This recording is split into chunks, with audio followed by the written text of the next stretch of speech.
आज के इस पॉडकास्ट में हम यही जानेंगे कि कैसे अरुणाचल, जिसका थिएटर से कोई नाता नहीं था, आज हर जुबान पर थिएटर का नाम।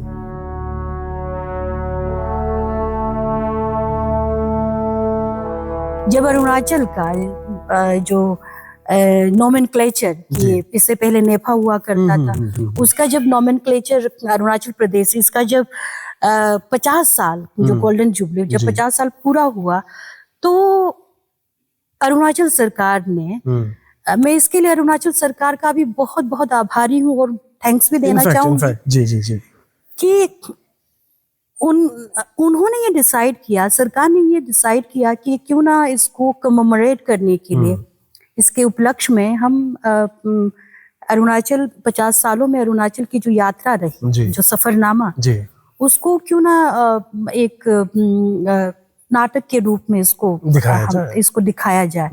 ये ज्यादा मतलब याद में एक पोएट्री रीडिंग करवाने से अच्छा, एक दिन का एक पोएट्री रीडिंग या फला फला करवाने से अच्छा कि हम इसको एक बेफिटिंग, एक ड्रामेटिक इसका परफॉर्मेंस के माध्यम से दिखाए। तो इसके लिए अरुणाचल सरकार ने रुकेन को अप्रोच किया। तो रुकेन को अप्रोच किया, और जैसे हम जानते हैं रुकेन वो तो है ही थिएटर को पूरा समर्पित। तो रुकेन ने, जिसको कहे कि अपनी सारी शक्ति लगा के अरुणाचल एक सफरनामा नामक एक प्ले तैयार किया उन्होंने, एक मार्वेलस प्ले, उसका हिस्सा था जी। सो स्वीट तो एक ऐसा एक उत्कृष्ट एक नाटक, उत्कृष्ट कोटि का एक नाटक उसने प्रस्तुत किया। और इसके बाद से तब अरुणाचल सरकार ये कहे कि उन्होंने ये फैसला लिया कि इसको हम अभी से हम कैलेंडर इवेंट, इसको हमें कैलेंडर इवेंट बनाना चाहिए। तो इस तरह जो है अरुणाचल कह सकते हैं कि वो थियोरेटिकल मैप में जो थिएटर का जो मानचित्र है, रंगमंच के मानचित्र में अरुणाचल का नाम दर्ज हुआ जी। और अभी सिर्फ मतलब अरुणाचल में नहीं, जैसा मैंने स्टार्ट में कहा कि पूरे नॉर्थ ईस्ट में आई थिंक अभी अरुणाचल जो रूट्स कराता है, अरुणाचल रंग महोत्सव is the biggest international theatre festival. क्योंकि लास्ट ईयर भी हमने देखा कि कई सारे कंट्रीज इसका हिस्सा बने। सो कहाँ वो, जहां आपको एक आदमी नहीं मिल रहा था रिप्रेजेंटेशन के लिए कि आप नाटक को जाने, जहां थिएटर का अरुणाचल से कोई संबंध नहीं था, अभी वो इस पड़ाव पे है कि मतलब हर कोई बोलता है, हर कोई थिएटर के बारे में जानता है। अभी आपने जैसे बोला कि it is only because of the Arunachal government that ये इनिशिएटिव स्टार्ट हुआ थिएटर को लेके कि आप कैसे थिएटर को थोड़ा प्रमोट करेंगे। तो अभी I'm going to be very specific and very straight कि अब कुछ लोगों का ये भी कहना है, क्योंकि हर बार हम यही देखते हैं ना कि गवर्नमेंट मीन्स आपको हमेशा उसका ओपोज में रहना है, आपको करना है। अभी गवर्नमेंट जब थिएटर को सपोर्ट कर रही है यहाँ पे, अब कुछ लोगों का ये भी कहना है कि theatre is suppose to go against the government. आपको हमेशा गवर्नमेंट के अगेंस्ट में बोलना है, उसके पॉलिसीज जो आपको मतलब सोसाइटी का एक आवाज बनना है थिएटर। Whereas यहाँ पे अभी government is actively spending and investing in theatre. तो बहुत सारे लोगों का ये कहना है कि आप अभी थिएटर को जो है, इसको गवर्नमेंट का एक चमचे की तरह आप इसको लेके जा रहे हैं, और गवर्नमेंट आपसे जो बोलता है आप वही करते हैं। इसके बारे में आप क्या कहेंगे? आकाश जी, मैं तो ये कहूंगी कि दिस इज वेरी अनफॉर्चुनेट कि लोग अगर ऐसा सोचते हैं, जो ऐसा सोचते हैं उन लोगों से मैं यही दरख्वास्त करना चाहूंगी कि प्लीज प्लीज प्लीज एक बार आप लोग आर्ट का हिस्ट्री पढ़ लीजिए, कला का जो इतिहास है उसको जरा पढ़िए। जो कला का इतिहास है वो हमें ये बताता है कि कला को संरक्षण की आवश्यकता पड़ती है। कला, बहुत सारे ऐसी कला है जो पेट्रोनेज में फली फूली है जी। अभी जैसे अब देखिए, अगर हम इंडिया के कॉन्टेक्स्ट में अगर हम बात करें, एकदम जो शुरुआत की जो कलाएं थी, जैसे केव्स में जो अजंता एलोरा का जो आपने जो केव्स वगैरह देखा, उसको किसने संरक्षण दिया? धर्म ने दिया, बुद्धिस्ट जो रिलीजन, जो बौद्ध धर्म, उसने उसको संरक्षण दिया। तो कला जो है वो हमेशा संरक्षण प्राप्त करता आया किसी धर्म से। मैं बाद में अभी रेनेसा पीरियड पर भी मैं आऊंगी, और उसके बाद किसी एम्पायर से उसको संरक्षण प्राप्त हुआ, या फिर कोई बहुत जैसे कोई धनी मानी बहुत दौलतमंद परिवार है, जी। उससे वो संरक्षण राजा महाराजा या फिर उनसे। बिल्कुल इस तरह के एक जो एम्पायर, उससे ये हम्म। कह सकते हैं कि ये कला जो है वो चाहे किसी भी तरह का कला हो, वो उसे संरक्षण प्राप्त वो करता आया है। जी। अगर हम गुप्ता पीरियड की बात करें तो गुप्ता पीरियड में जैसे चाहे वो कालिदास हो या तानसेन हो, तो ये तो नवरत्न कहलाए जाते थे ना, ये तो दरबारों में रहते थे, जी। तो इनको भी तो राजा का संरक्षण प्राप्त था। जी। फिर अगर हम पेंटिंग की बात करें तो पेंटिंग में भी आप देखिए कि खासकर जो मुगल जो मिनिएचर पेंटिंग है, तो पेंटिंग में आप यहाँ देखेंगे कि अकबर और जहांगीर ने बहुत ज्यादा जो पेंटर्स हैं, जो कलाकार हैं, उनको उन्होंने संरक्षण दिया। इसी तरह अगर चूंकि हम बात कर रहे हैं परफॉर्मिंग आर्ट्स के कॉन्टेक्स्ट से, तो परफॉर्मिंग आर्ट्स को तो संरक्षण की बहुत ज्यादा आवश्यकता पड़ती है। बहुत ज्यादा आवश्यकता इसलिए पड़ती है क्योंकि ये इसके लिए काफी रिसोर्सेस चाहिए। इसके लिए आपको you need space, you need time, you need performers and you need audience. ये चाहिए ही चाहिए। इसीलिए ग्रीस, जहाँ हम मानते हैं, हम ये मान के चलते हैं जहाँ थिएटर का जन्म हुआ, तो वहाँ ग्रीस में जो एथेंस है, एथेंस में ये स्टेट के संरक्षण में, स्टेट के पेट्रोनेज में ही ये थिएटर डेवलप हुआ। और आपको ये जानकर अच्छा लगेगा कि उसमें मतलब हर एक सिटीजन का ये सिविक ड्यूटी था कि वो जो रेपर्टरी है, नाट्य मंडली है, उसको ये करे, डोनेशन दे उनको, उसको डोनेशन दे। मतलब ये उसका नागरिक कर्तव्य था। ऐसा नहीं है कि ये है आपका दिल किया तो आपने दे दिया, मन किया नहीं, मन किया तो दे दिया, जैसे नहीं कोई किसी को भीख में चलो दे दिया, तुम्हें दान कर दिया, ऐसा नहीं। रिस्पॉन्सिबिलिटी बना दी, ये आपका रिस्पॉन्सिबिलिटी था, ये आपका सिविक ड्यूटी, आपका नागरिक, आपका एक नागरिक कर्तव्य है कि आप उसको सपोर्ट करें, आप उसको डोनेशन दें। और इस तरह से आप देखिए कि वहाँ कैसे जो थिएटर है, थिएटर की एक लंबी परंपरा वहाँ से शुरू होती है। तो इसीलिए ये कहना कि किसी आर्ट को संरक्षण मिल जाने से वो आर्ट जो है, कहे कि उसका जो क्रिएटिव फ्रीडम है वो उसके साथ कंप्रोमाइज होता है, तो मुझे लगता है, जैसे मैंने कहा कि वो थोड़ा आर्ट हिस्ट्री के बारे में नहीं जानते, उनको पढ़ने की जरूरत है, उनको आर्ट हिस्ट्री के बारे में उनको जानना चाहिए। अब जैसे बहुत सारे ऐसे मैं ये कहूँ कि अगर आर्ट के बारे में ये मैं कहूँ तो जैसे जो चाइना में जो सोंग डायनेस्टी थे, उन्होंने भी आर्ट को बहुत प्रमोट किया। आर्ट उसके अंदर बहुत ज्यादा फला फूला, खासकर जो पेंटिंग और कैलीग्राफी वो बहुत फला फूला। और मैं अगर हम यूरोप की बात करें, रेनेसां जहाँ से शुरू होता है, जैसे अभी आपने जैसे एक आशंका व्यक्त की कि लोग ये कहते हैं कि ओके, स्टेट उसको स्पॉन्सर कर रहा है, तो हो सकता है ये स्टेट का एग्जैक्ट टर्म उनका ये है कि it's a complete waste of taxpayers money. उसके बाद ये जिनको हम बोलते हैं कि कीबोर्ड वॉरियर्स जो ऑनलाइन बहुत एक्टिव रहते हैं, एग्जैक्ट टर्म ये है कि it's a total waste of taxpayers money, ये उनका कहना है। मैं उनको यही कहना चाहूंगी कि कैसे ये टैक्स पेयर का पैसे का कैसे वेस्ट हो गया। मैं कि आप डेवलपमेंटल केबल, आप कितनी चोरी सड़कें बनी उससे नापते हैं कि आप डेवलपमेंटल केबल कितनी बड़ी बड़ी बिल्डिंग खड़ी की उससे आप नापते हैं। इंसान जो व्यक्ति है वो देह और आत्मा से बना हुआ है, तो देह तो भौतिक चीजों से तुष्ट हो जाएगा, उसको संतुष्टि प्राप्त होंगी, लेकिन आत्मा उसको तृप्ति कहाँ से प्राप्त होंगी। तो केवल इकोनॉमिक स्ट्रेंथ को डेवलपमेंट का एक दर्जा देना या उसका मानदंड या पैमाना मान लेना, ये मुझे लगता है कि इट्स वेरी क्या कहेंगे कि शॉर्ट साइटेडनेस है।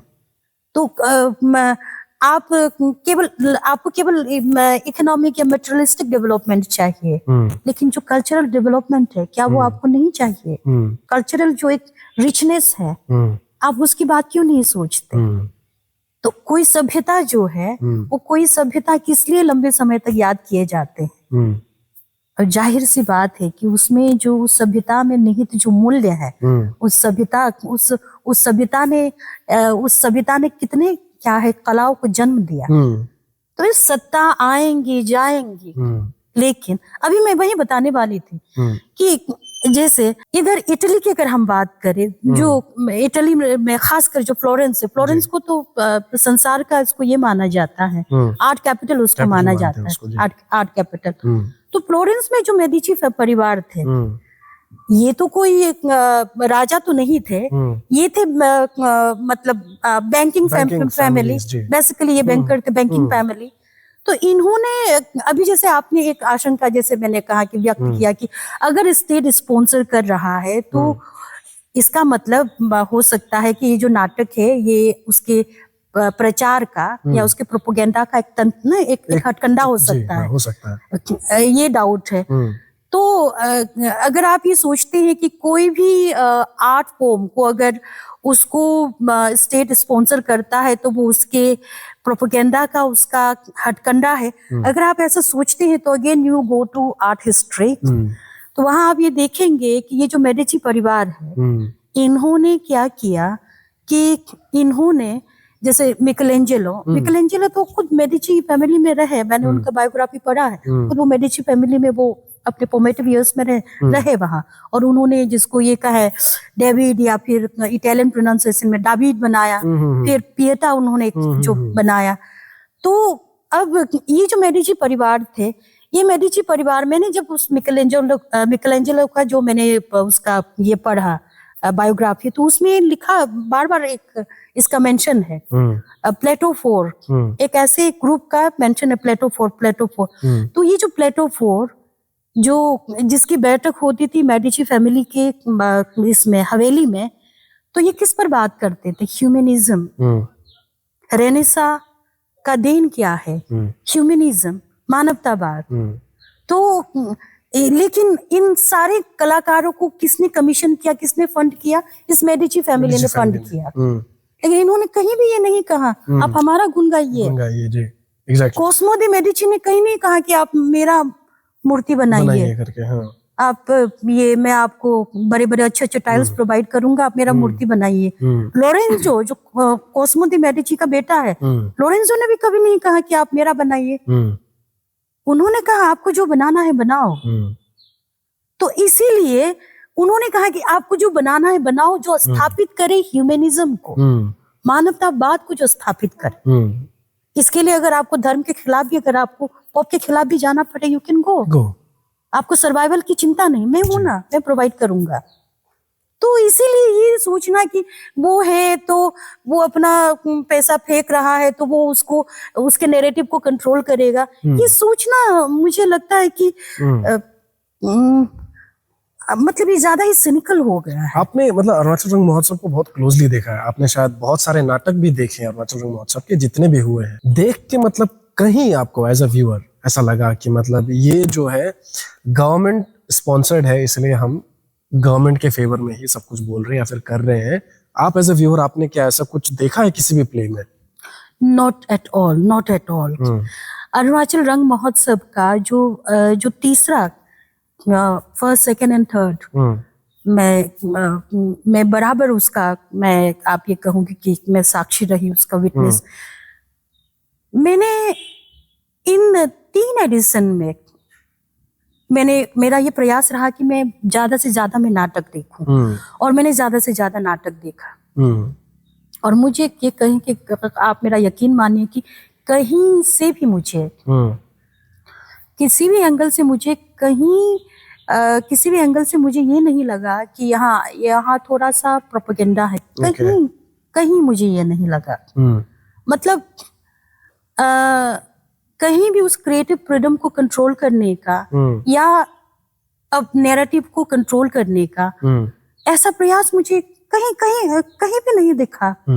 बल्कि ऐसे नाटक देखा जो अरुणाचल में अभी जो चल रहा है, जो बहुत बर्निंग इश्यूज है, जिसमें उस बर्निंग इशू को सरकार नहीं कंट्रोल कर पाती है, तो उसका बल्कि मखौल उड़ाया गया जी है।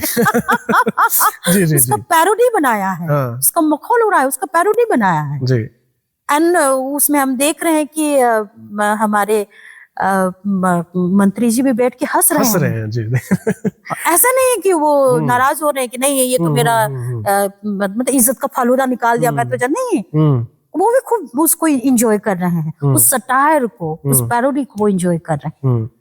तो इसीलिए मैं आकाश जी में ये कहना चाहूंगी कि ये जो वर्तमान सरकार है, ये वर्तमान सरकार अब जैसे देखिए जो कला है उसको फलने फूलने के लिए भी, अभी जैसे मैंने कहा, उसको सस्टेन करने के लिए अब चीजों की आवश्यकता होती है जी। चीजों की आवश्यकता होती है। कलाकार क्या क्या वो हवाई चीज है क्या? उसका पेट नहीं है, उसको भी तो सस्टेन करने के लिए दे नीड टू ईट। तो ऐसे में जब सरकार की इच्छा शक्ति हमें दिखाई देती है, आप अपने सर्वाइवल का छोड़िए, आप आर्टिस्टिक वैल्यू है उसको प्रोटेक्ट करने में, और जो आर्टिस्टिक जो कंट्रीब्यूशन है जो आप सोसाइटी को वापस दे सकते हैं, गिव बैक कर सकते हैं, आप उस पर फोकस कीजिए जो वर्तमान सरकार कर रही है। इससे आप यकीन मानिए कि मेरी तरह जो कला प्रेमी है, हम कितने सरकार के ऋणी हैं। वर्तमान सरकार की अपनी कुछ असफलताएं भी होंगी, विफलताएं भी होंगी कई मोर्चे पर, लेकिन कला को जिस तरह से थिएटर के संरक्षण में ये सरकार कमर कसी हुई है, मैं तो सही में मैं उसके प्रति में हाथ जोड़ के मैं नमन करती हूँ। My salute to them. अब जैसे मैंने कहा कि आप सोचिए 2001, 2006 में, हाँ। जब कोई नहीं जानते थे NSD किस चिड़िया का नाम है, थिएटर क्या होता है, नथिंग। आज वही स्टेट, अभी जैसे हमने कहा पूरे मतलब जैसे आयरलैंड से कहाँ से परफॉर्मेंस, यूके से, तो वर्ल्ड के जो वर्ल्ड का जो थिएटर मैप है उसमें वो अपना जगह बना रहा है अपना, वो भी अरुणाचल प्रदेश। अरुणाचल प्रदेश। आप सोचिए कि नॉट मणिपुर, नॉट असम, मणिपुर और असम में थिएटर की लंबी परंपरा रही है, बहुत लंबा उनका जर्नी। अगर वो अपना जगह बनाता भी है तो इसमें कोई आश्चर्य की बात नहीं है, ये बहुत लंबे समय से, वो काफी लंबे समय से, आप कई सेंचुरी से वहां प्ले हो रहा है जी। लेकिन अरुणाचल तो अभी जैसे मैंने कहा कि वो तो बिल्कुल धीरे धीरे करके बेबी स्टेप ही उठा रहे थे, लेकिन आज देखिए वो छोटे छोटे कदमों से कहाँ संसार, मतलब संसार के वो जो थिएटर मैप में, रंगमंच के मानचित्र में अपना जो जगह बना पाया, इसका बहुत सारा क्रेडिट जाता है हमारी वर्तमान सरकार को, उनकी इच्छा शक्ति को, कला के प्रति उनका जो लगन है उसको। मैं तो वही ये कहूंगी कि देखिए मेडिची फैमिली का भी अभी मैंने उदाहरण दिया, मेडिची फैमिली इतने दौलतमंद परिवार थे, लेकिन उसने आर्ट को क्यों प्रमोट किया, आर्ट को क्यों प्रमोट किया? आज भी हालांकि वो जो बैंकिंग डायनेस्टी है, वो बैंकिंग डायनेस्टी उनका 17वीं सदी, मतलब 17th सेंचुरी के बाद वो डायनेस्टी खत्म हो जाता है, कुछ मिसमैनेजमेंट हो जाता है तो वो खत्म हो जाता है, और वो बैंकिंग डायनेस्टी खत्म हो, लेकिन वो मेडिची नाम अभी भी जिंदा है, अभी भी जीवित है, अभी भी जिंदा है, बिकॉज आर्ट आउटलिव्स मनी। क्या बात है। पैसा आज है कल नहीं है, हाथ का मैला है जिसको कहा जाता है, वो रहेंगे नहीं रहे, लेकिन कला वो कालजयी है।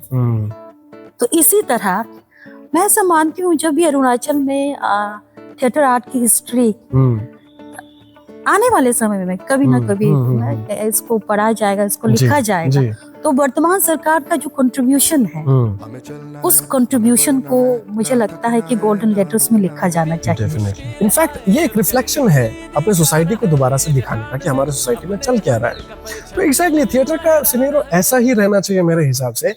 And moving on to last questions कि how do you think theatre, क्योंकि दिल्ली में जो है there is a special company called theatre in education, जो कि थिएटर को आप एजुकेशन में लागू करते हैं, एंड थिएटर को कैसे एजुकेशन में आप मर्ज करके बच्चों को सिखा सकते हैं, ये एक फैसिलिटी दिल्ली में है।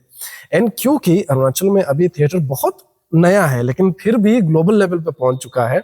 इसको अभी हम लोग कैसे लोकल लेवल्स में और कैसे अपने स्टेट में ऐसा कर सकते हैं that it makes education, and जैसा आपने बोला कि अगर ये सिर्फ हम पढ़ेंगे तो ये उसका आधा हिस्सा होता है। कैसे अभी हम थिएटर को इम्प्लीमेंट कर सकते हैं जिससे कि थिएटर जो है हमारे सोसाइटी को और बेटर बना सकता है। जैसे आपने बोला कि परफॉर्मेंस, एंड कई बार ये आर्ट जो है it always talks about humanism. तभी कैसे थिएटर जो है अरुणाचल के कॉन्टेक्स्ट में हम इसको एक बढ़िया और एक मतलब समाज को जो है और बेहतर बनाने का एक तरीका बना सकते हैं अरुणाचल के कॉन्टेक्स्ट में। What do you think?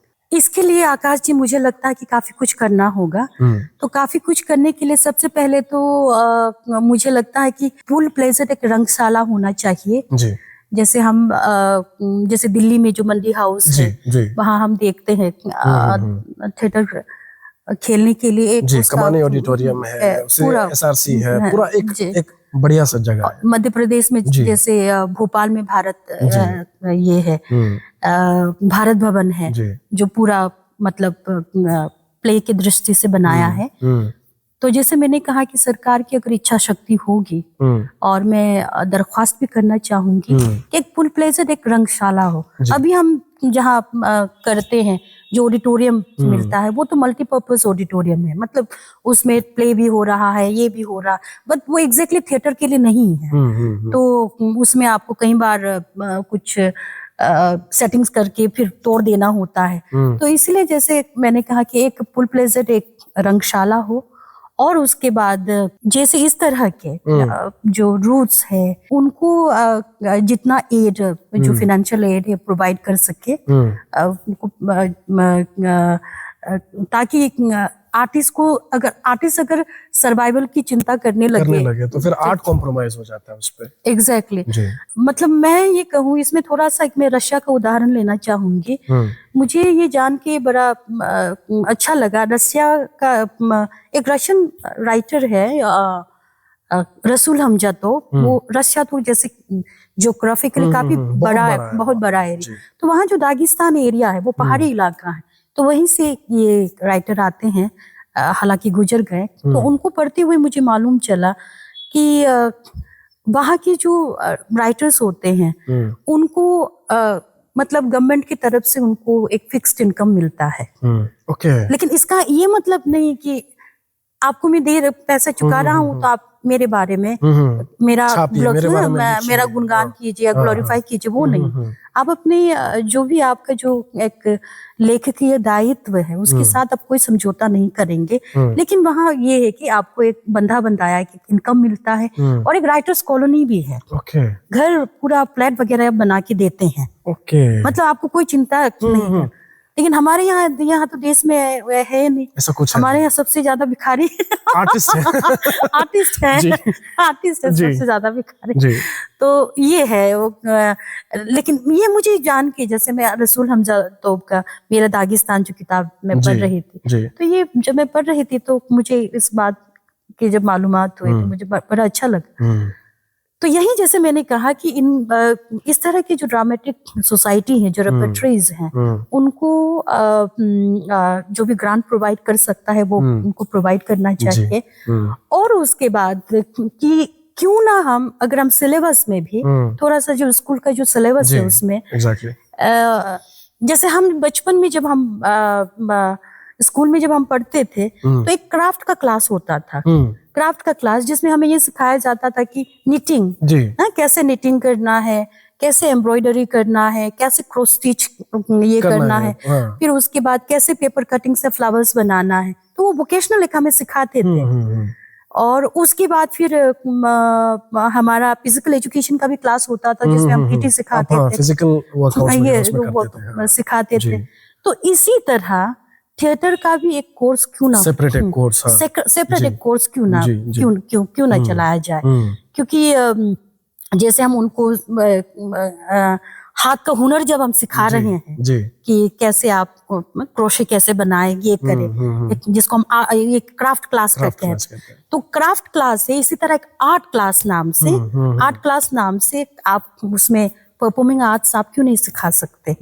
क्योंकि आगे चल के यही परफॉर्मिंग आर्ट्स फिर आपको आगे जब आप हायर स्टडीज में जाते हैं तो ऐसे ड्रामा आपको तो पढ़ना ही है। तो आप पहले से आप उस चीज जी। को पढ़े हुए होते हैं तो वो एक आसान रहता है।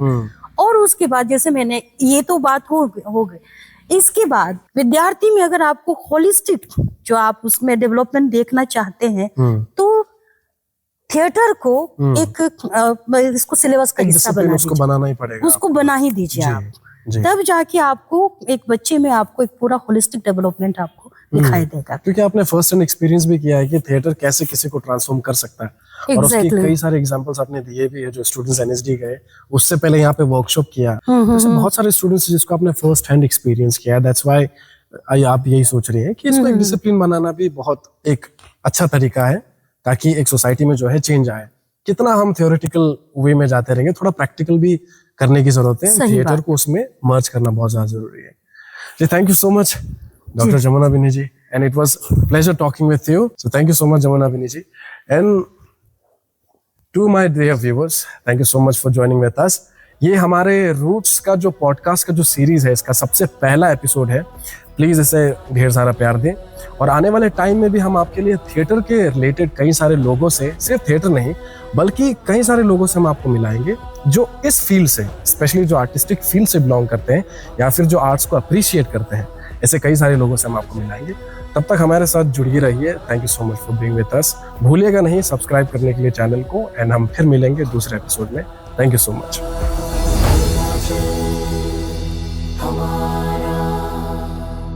अरुणाचल हमारा।